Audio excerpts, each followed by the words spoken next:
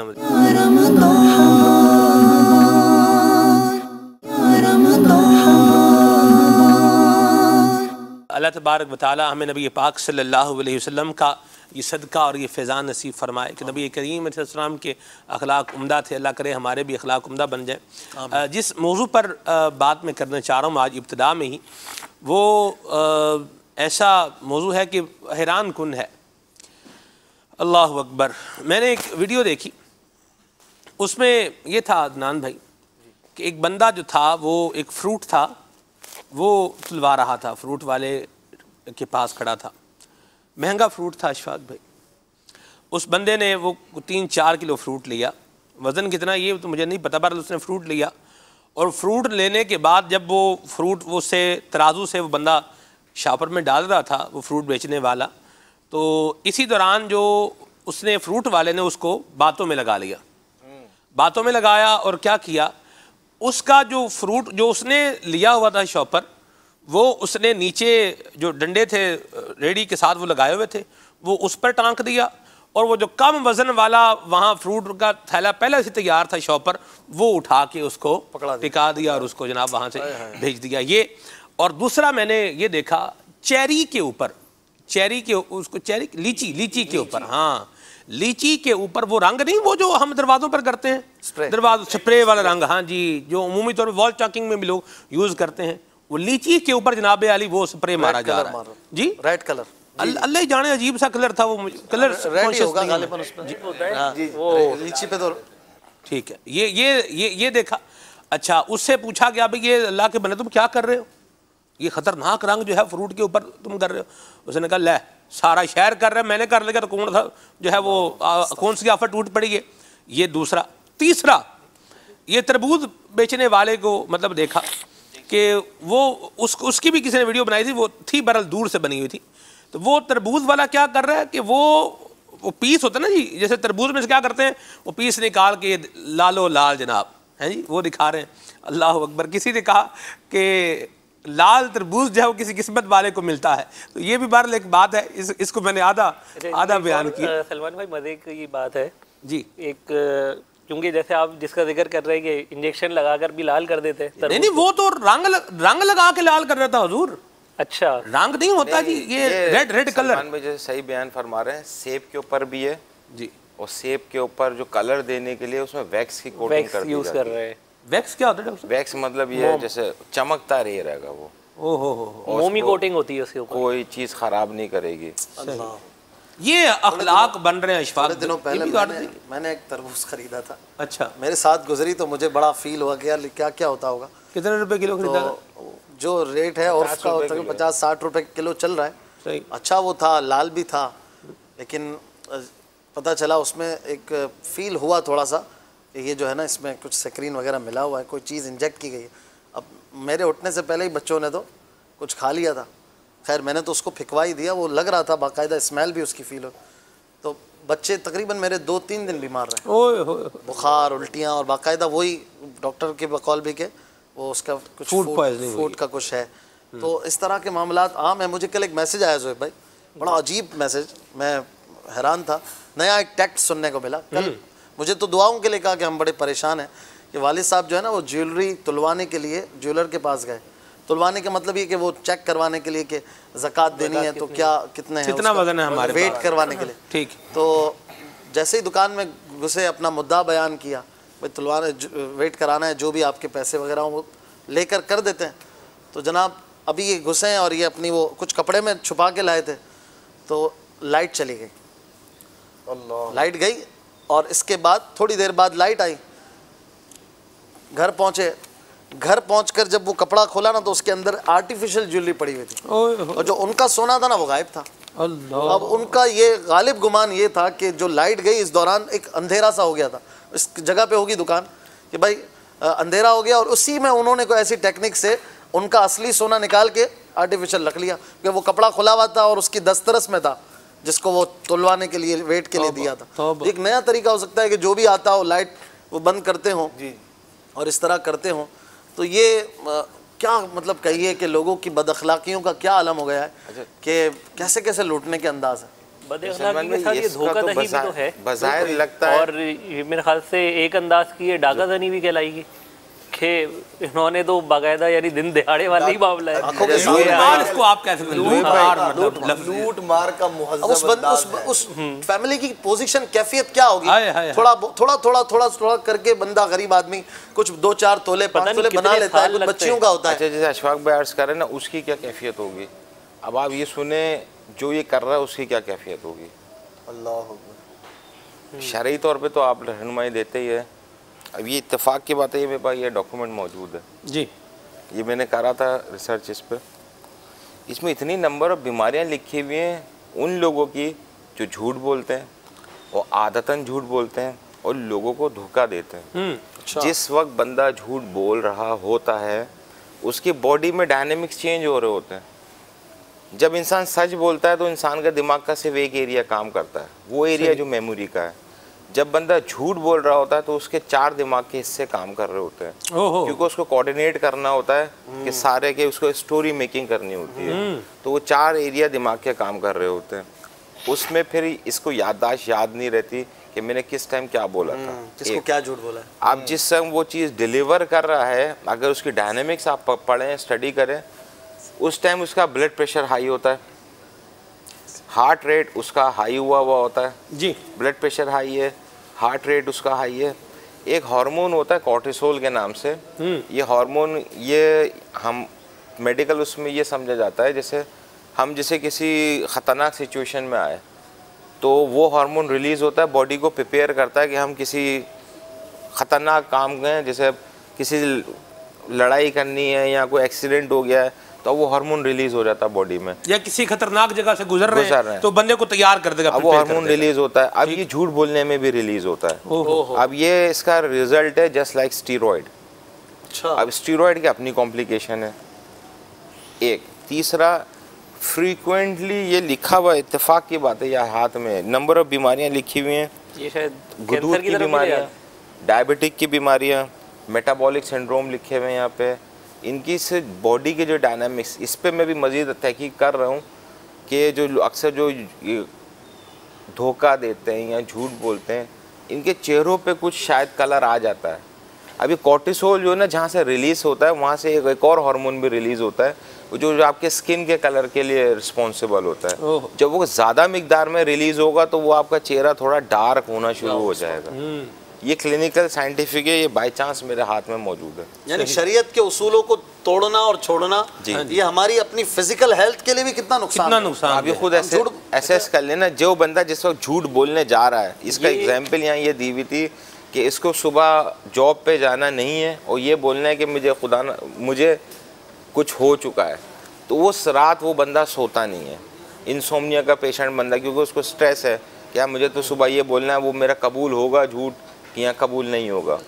Blood pressure high रहता है, stressful situation में ही रहता है। आप खुद एनालाइज कर लें, जिसको डिलीवर करना है मुझे कल 12 घंटे बाद ये चीज़ बोलनी है जो गलत है, तो 12 घंटे तक तो वो अंडर स्ट्रेस ही रह रहा है ना। अच्छा, वो अंडर स्ट्रेस है तो बॉडी डायनेमिक्स में आपके बहुत सारी तब्दीलियाँ हो रही हैं। हार्ट रेट वेरी कर रहा है, ब्लड प्रेशर वेरी कर रहा है। इफ़ ऑलरेडी अगर आप हार्ट रेट के पेशेंट हैं या डायबिटीज के पेशेंट हैं तो आपकी बीमारियाँ एग्रेवेट हो रही हैं। सही, तो सीधे सीधे काम करें, अल्लाह वालों के अखलाक अपनाएं।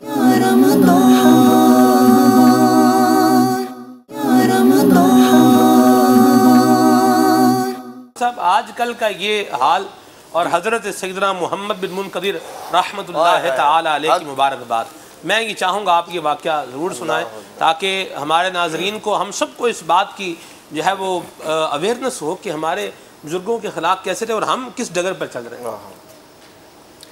वाकई जो इस्लाम की तालीमात हैं नबी पाक सल्लल्लाहु ताला अलैहि वसल्लम की, सहाबा किराम अलैहिमुर्रिदवान हो या सहाबा किराम अलैहिमुर्रिदवान के शागिर्द हों, ताबईन, तबे ताबईन, ये अखलाक के आला जो है दर्जात उन पर फायज़ हुआ करते थे। और अखलाक के अंदर, हुस्न अखलाक के अंदर सच बोलना भी है, मुसलमान की खैरखाही करना भी है, ईसार अलन नफ्स, अपने आप पर किसी दूसरे मुसलमान को तरजीह देना, अपने मुसलमान भाई का भला चाहना, उसको नुकसान से बचाना, ये सारी की सारी चीज़ें अखलाक के अंदर आती हैं। हुस्न अखलाक के अंदर हज़रत मोहम्मद बिन मुनकदिर रहमतुल्लाह ताला अलैह जलील कदर बुज़ुर्ग हैं, कारोबार फरमाया करते थे, तिजारत किया करते थे और कपड़े की, जी बिल्कुल, कपड़े का जो है वो आपका कारोबार था, लेन देन। एक बार नमाज़ पढ़ने के लिए ख़ुद तशरीफ़ ले गए और अपने भतीजे या भांजे से फरमाया कि तुम यहाँ दुकान पर बैठो और चीज़ों की जो मुख्तलिफ़ कपड़े थे उनकी अलहदा जो उसका रेट था वो बताकर आप नमाज़ पढ़ने के लिए तशरीफ़ ले गए। ये 5 दिरहम का है, ये 10 दिरहम का है, ये फ़लाँ का है। इतने में एक शख्स आया और उसने कुछ कपड़े लिए। 5 दिरहम वाला जो था वो उसने 10 दिरहम में बखुशी ख़रीद लिया। हज़रत सैयदना मोहम्मद बिन मुनकदिर रहमतुल्लाह ताला ने नमाज़ पढ़ के वापस तशरीफ़ लाते, रस्ते में उस शख्स से मुलाकात हुई और आपने फरमाया कि भाई ये कहाँ से ख़रीदा तुमने, जा देख कर पहचान लिया कि मेरी दुकान का कपड़ा है। तो उसने बताया कि जी फ़लाँ जगह से ख़रीदा। कितने में ख़रीदा? उसने कहा कि 10 दिरहम का ख़रीदा। आपने फरमाया भाई ये तो 10 दिरहम का नहीं है, ये तो तुमने महंगा ख़रीदा है, वापस चलो दुकान पर ले आए। अब अपने भतीजे भांजे से पूछा कि भाई कितने में बेचा आपने? उन्होंने कहा जी मैंने दिखाया था इतने में सौदा हुआ। इन्होंने कहा हमारे यहाँ तो ये इससे महंगा बिकता है, यानी मैंने अपने तई इसको सस्ते दामों ख़रीदा है। लेकिन हज़रत मोहम्मद बिन मुनकदिर रहमतुल्लाह तआला इरशाद फरमाते नहीं, या तो आप रकम वापस लें जो ज़ायद दी है आपने, और या फिर कपड़ा वही ख़रीदें जो इसकी असल कीमत का 10 दिरहम वाला है। उसने कहा नहीं जी मैं इस पर राज़ी हूँ। फरमाया नहीं, ऐसे नहीं होगा। तो आप रदी अल्लाह ताला अन्हु ने मोहम्मद बिन मुनकदिर रहमतुल्लाह तआला ने उसकी रकम उसे वापस की, या उसे आपने वो कपड़ा जो आला क्वालिटी का था जिसकी कीमत वो थी आपने वो दी। तो वो शख्स इस कदर हैरान हुआ कि ऐसा शख्स भी कोई हो सकता है। उसने फिर पूछा कि ये बंदा कौन है जो इतना मुझे वापस लेकर आए और रकम वापस दे रहे हैं और मेरे कपड़े का ख्याल कर रहे हैं? तो बताया गया कि ये मोहम्मद बिन मुनकदिर रहमतुल्लाह ताला अलैह हैं। तो उसने कहा कि मोहम्मद बिन मुनकदिर वो हैं जब हमारे यहाँ बारिश नहीं होती तो हम इनका नाम लेकर इनके वसीले से दुआ करते हैं अल्लाह करीम में बारिश अता फरमाए। सुभान अल्लाह। ये मकाम पाया है हमारे असलाफ ने और ये अंदाज़ अपनाया है उन्होंने। इमाम आज़म का अशफाक भाई कितना मशहूर वाक़या है कि वो आपने कुछ जो है वो सामान में कुछ प्रॉब्लम था कपड़े के अंदर, वो बिक गया और प्रॉब्लम नहीं बताया गया भाई इसमें ये नक्स था, ये ऐब था। आप रहमतुल्लाह ताला ने वो सारी रकम जो है वो सदका करवा दी। एक तरफ तो ये मुसलमानों के साथ एक खैर खाई है, मुसलमानों का भला चाहना है। एक तरफ तो ये इतनी आला हमारी जिसे यूँ बोलें कि हिस्ट्री और तारीख़ है, और हम जो है वो ज़िल्लत और पस्ती के उस जो है वो दर्जे पर गिरते जा रहे हैं कि जिसका फिर आगे क्या बंदा बयान करे। आप देखें हॉस्पिटल भरे हुए हैं और बीमारियां आप देखें नित नई बीमारियां मतलब ये आती चली जा रही हैं कि जितने हॉस्पिटल में हैं ये सारे बदकार पापी धोखेबाज हैं अला याज़ बिल्ला। ऐसा नहीं है, लेकिन इस पर भी गौर की हाजत है कि मेरी ज़िंदगी सही चल रही है, सही चलते चलते ये अजीब बन गई है, तो ये अजीब बनने में कहीं मेरा अपना किरदार तो नहीं। डॉक्टर साहब ने जैसे फरमाया कि अगर बंदा अच्छे काम नहीं करेगा बुरे काम करेगा तो जिस तरह उसके अखलाकियात का नुकसान हो रहा है वैसे ही उसकी जिस्मानियात का भी उसकी हेल्थ का भी नुकसान होगा। अशफाक भाई ये बात बड़ी वाज़ेह तौर पर हम सबको समझ लेनी चाहिए कि हम किसी को तकलीफ़ देकर किसी का हक मार के या किसी का हक दबा कर हम खुशी नहीं पा सकते।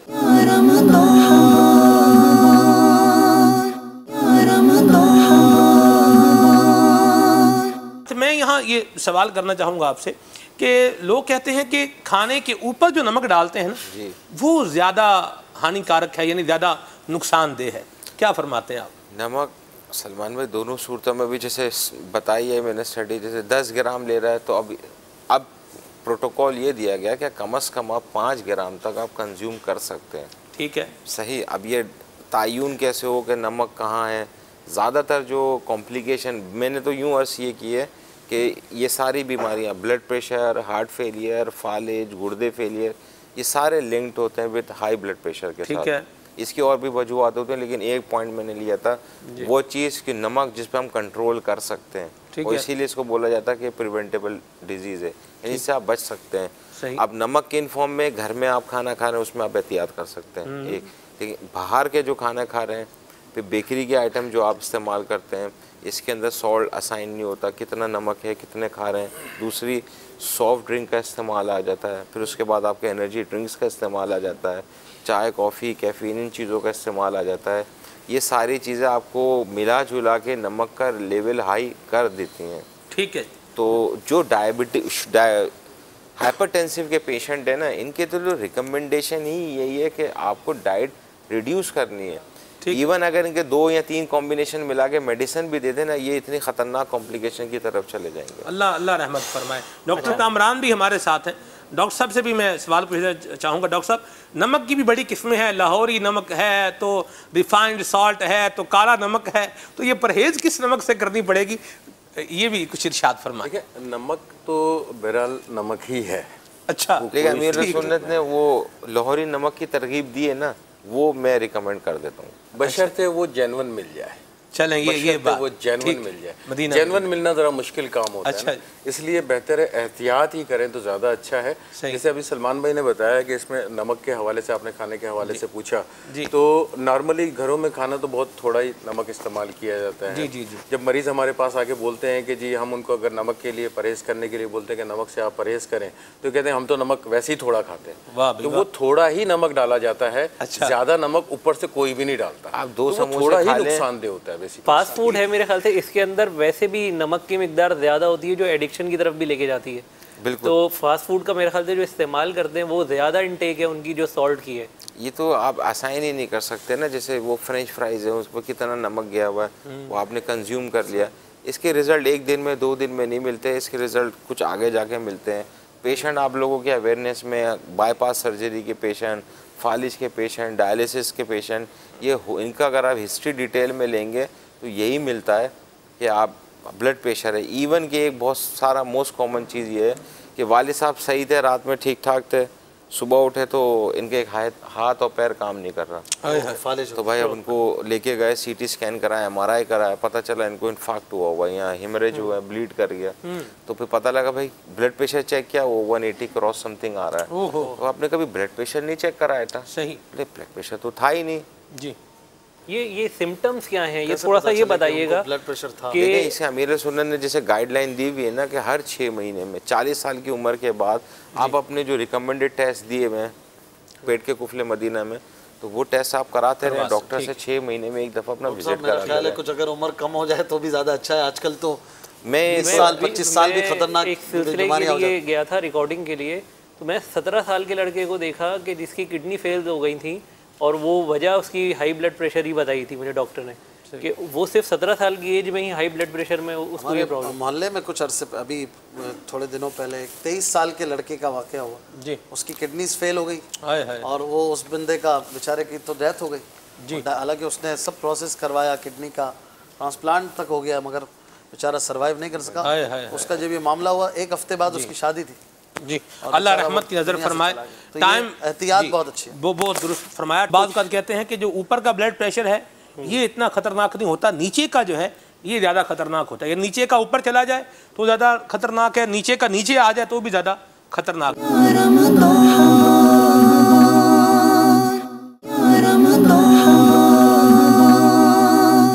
बहुत बहुत प्यारा मदनी फूल है। और वुज़ू करें, नमाज पढ़ें और इससे भी इंशाल्लाह ब्लड प्रेशर कंट्रोल होगा। और ज़िक्रुल्लाह करें, पीसफुल ज़िंदगी गुजारें, सुकून की ज़िंदगी, और एहतियात भी करें और वक्तन फ़वक्तन अपना चेकअप भी करवाते रहें। गुस्सा जो है ना, गुस्सा जी हाँ जी, ये भी ब्लड प्रेशर को बढ़ाता है। आपको अगर ज़्यादा गुस्सा आता है या आप ज़्यादा गुस्सा करते हैं या आप अपना एटीट्यूड दिखाते हैं, आपको मज़ा आता है कि यार मैं गुस्सा करता हूँ, तो लोग जो है ना वो आ जाते हैं ना झांसे में। गुस्से वाले से लोग लगता है उसको मेरा बड़ा रोब है, तो ऐसा तो खैर नहीं होता, रोब नहीं होता। लोग वैसे ही डर रहे होते हैं, यार इसको कहाँ छेड़ दें, छोड़ो यार। तो लेकिन गुस्सा करने वाला जो है उसका भी BP जो है वो बाज़ औक़ात ज़्यादातर गुस्से में जो लोग रहते हैं उनके हाई ब्लड प्रेशर के उनको मसला रहता है। तो अगर आपको प्रॉब्लम है वाकई जेन्युइन, तो फिर आप चेकअप कराएं। और अगर आप खुद तारीख करते हैं तो इससे बचे, गुस्से का कोई फ़ायदा नहीं है। और गुस्सा बदअखलाकियों में से भी है। जैसे आज हमारा मौजू है गुस्से के हवाले से, अगर हम देखें तो इन शॉर्ट हमारे बुजुर्गान दीन का एक बहुत बड़ा वस्फ ये होता था कि ये अपनी ज़ात के लिए गुस्सा नहीं करते थे, कभी किसी से इंतकाम नहीं लेते थे, और माफ़ी दरगुजर, इदफा बिल्लती ही अहसन, बुराई को भलाई से टाल की मिसाल ये नज़ीर होते थे, मिसाल होते थे, मिज़दाक होते थे। और अल्लाह पाक ने इसका फ़ायदा भी बयान किया, फ़इज़ल्लज़ी बैनका व बैनहु अदावतुन कअन्नहु वलियुन हमीम। इंतहाई हुस्न माशरत की बेहतरीन ये एक रोशन आयत है। अल्लाह पाक फरमाता है अगर तू ऐसा करेगा, बुराई को भलाई से टालेगा, तो ऐसा हो जाएगा कि जो तेरा दुश्मन था वो गहरा दोस्त बन जाएगा। अब गहरा दोस्त बनाने की तरफ आइए ना यार, जो दुश्मनियाँ बढ़ाते हैं। हम अगर गौर करें बुजुर्गों की सीरतों पर, उनकी ज़िंदगियों पर, हज़रत सैयदना सलमान फ़ारसी रदी अल्लाह तआला अन्हु को किसी ने बुरा भला कहा, गुस्से में दिलाने वाली बात की, आपने बड़ा प्यारा मदनी फूल उसको जवाबन अता फरमाया। आपने फरमाया सहाबी रसूल हैं, मगर क्या बात की, फरमाया कि मीज़ान अमल में अगर मेरा नाम अमाल तोला गया जब, और वो भारी हो गया पल्ला, तो मुझे तेरी बातों की परवाह नहीं है, ठीक है, मैं तेरी बातों से अच्छा हूँ। और अगर मेरा पल्ला झुक गया तो फिर तेरी बातों से ज़्यादा बुरा हूँ। दोनों सूरतों में बात ऐसी कर दी कि सामने वाले को आखिरत याद आ जाए। अब वो दरगुजर तो वैसे ही शरीयत में, इस्लाम में बड़ा पसंदीदा है। और यूं भी कि बंदा अपने मुसलमान भाई को मुआफ़ कर देता है, अफ़्व दरगुज़र कर देता है, इस बिना पर कि अल्लाह तबारक व तआला हो सकता है इसी मुआफ़ करने के सदक़े में मेरी मग़फ़िरत फरमा दे।